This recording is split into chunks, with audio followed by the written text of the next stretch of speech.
ಹೋಗ್ತಕ್ಕಂಥದ್ದು ಮತ್ತು ಇಲ್ಲಿ ಬಹಳಷ್ಟು ಎಲ್ಲ ಕಡೆಯಿಂದ ಇಲ್ಲಿ ಮಾಡ್ತಾರೆ. ಅದರಿಂದ ಇದನ್ನು ಒಂದು ಇನ್ನೂ ಒಳ್ಳೆಯ ರೀತಿಯಾಗಿ ಈ ಒಂದು ಶಾಲೆ ಮತ್ತು ಕಾಲೇಜನ್ನು ನಾವು ಬೆಳೆಸಬೇಕು ಅಂತ ಹೇಳಿ ಅನೇಕ ಒಂದು ಯೋಜನೆಗಳನ್ನು ಹಾಕೊಂಡು ಇವತ್ತು ಅದಕ್ಕೆ ಒಂದು ಸಾರ್ಥಕವಾದಂಥ ಒಂದು ಈ ಒಂದು ನೂತನ ಕಟ್ಟಡಗಳ ಉದ್ಘಾಟನೆ ಸಮಾರಂಭದಲ್ಲಿ ಇವತ್ತು ಒಂದು ಸುಂದರ ಕಟ್ಟಡಗಳು ನಿರ್ಮಾಣ ಆಗಿದೆ. ಈ 12 ಕೊಠಡಿಗಳು, ಒಂದು ಇದು ನಮ್ಮ PG ಬ್ಲಾಕ್ ಆಗ್ತದೆ, ಅದು ನಮ್ಮ UG ಬ್ಲಾಕ್ ಆಗ್ತದೆ. ಸೊ ಅಂಡರ್ ಗ್ರಾಜುಯೇಟ್ ಸ್ಟೂಡೆಂಟ್ಗಳು ಯಾರು ಓದ್ತಾ ಇದ್ದಾರೆ ಅವ್ರಿಗೆ ಆ ಕಟ್ಟಡ, ಪೋಸ್ಟ್ ಗ್ರಾಜುಯೇಷನ್ ಮಾಡ್ತಿರತಕ್ಕಂಥವ್ರಿಗೆ ಈ ಕಟ್ಟಡ, ಪ್ರತ್ಯೇಕವಾಗಿ 2 ಬ್ಲಾಕ್ಗಳನ್ನು ನಾವು ಮಾಡಿ ಇವತ್ತು ಅವರಿಗೆ ಅವರ ಒಂದು ವಿದ್ಯಾಭ್ಯಾಸಕ್ಕೆ ಒಂದು ಒಳ್ಳೆಯ ವಾತಾವರಣ, ಪೂರಕವಾದಂಥ ಅನುಕೂಲಕರವಾದಂಥ ವಾತಾವರಣವನ್ನು ನಿರ್ಮಾಣ ಮಾಡೋದಕ್ಕೆ ಇವತ್ತು 2 ಕಟ್ಟಡಗಳು ಇವತ್ತು ಬಂದಿರುವಂಥದ್ದು ನಿಜವಾಗ್ಲೂ ನನಗೆ ನಮ್ಮ ಕ್ಷೇತ್ರದ ಅಭಿವೃದ್ಧಿ ವಿಚಾರಕ್ಕೆ ನೋಡಿದಾಗ ಇದು ಒಂದು ಒಳ್ಳೆಯ ದಿನ, ಶುಭ ದಿನ ಅಂತ ಹೇಳೋದಕ್ಕೆ ನಾನು ಬಯಸ್ತಾ ಇದ್ದೀನಿ.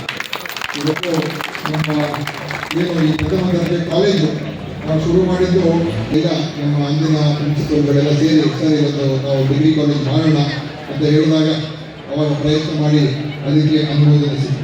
ಆಮೇಲೆ ಈ M.Com ಅನ್ನು ಶುರು ಮಾಡಿದ್ರು. ಸ್ಟೂಡೆಂಟ್ಸ್ ಇದ್ದಾರೆ, ಸ್ನಾತಕೋತ್ತರ ಪದವಿ ಮಾಡ್ತಕ್ಕಂಥವ್ರು ಇದ್ದಾರೆ ಮತ್ತು BA ಓದ್ತಕ್ಕಂಥವ್ರು ಇದ್ದಾರೆ, BA B.Com ಮತ್ತು M.Com. ಈಗ ಮುಂದಿನ ದಿವಸಗಳಲ್ಲಿ ಇಷ್ಟೆಲ್ಲ ಫೆಸಿಲಿಟಿ ಬಂದ ಮೇಲೆ ನಾವೀಗ ಇಲ್ಲಿ ಸೈನ್ಸನ್ನು ಕೂಡ ಇಲ್ಲಿ ನಾವು ಪ್ರಾರಂಭ ಮಾಡೋದಕ್ಕೆ ಕೂಡ ಒಂದು ಆಲೋಚನೆ ಮಾಡಬೇಕಾಗ್ತದೆ.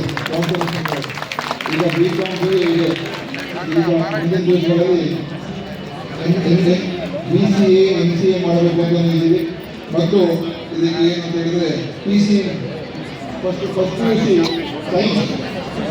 PUC ಸೈನ್ಸನ್ನು ಕೂಡ ಶುರು ಮಾಡೋದಕ್ಕೆ PCMB ಅಲ್ವಾ, ಇದು ಪರ್ಮಿಷನ್ ಬಂದಿದೆಯಾ?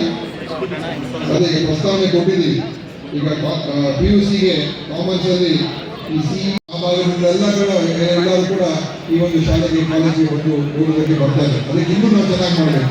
ಈಗಾಗಲೇ ನಮ್ಮ ಶಶಿಕುಮಾರ್ ಅವರು ಅಭಿವೃದ್ಧಿ ಸಮಿತಿ ಉಪಾಧ್ಯಕ್ಷರಾಗಿ ಅವರು ಕೂಡ ಚೆನ್ನಾಗಿ ಕೆಲಸ ಮಾಡ್ತಾ ಇದ್ದಾರೆ. ಈ ಇತ್ತೀಚಿನ ದಿವಸಗಳು ಕಂಪ್ಯೂಟರ್ ಸೆಕ್ಷನ್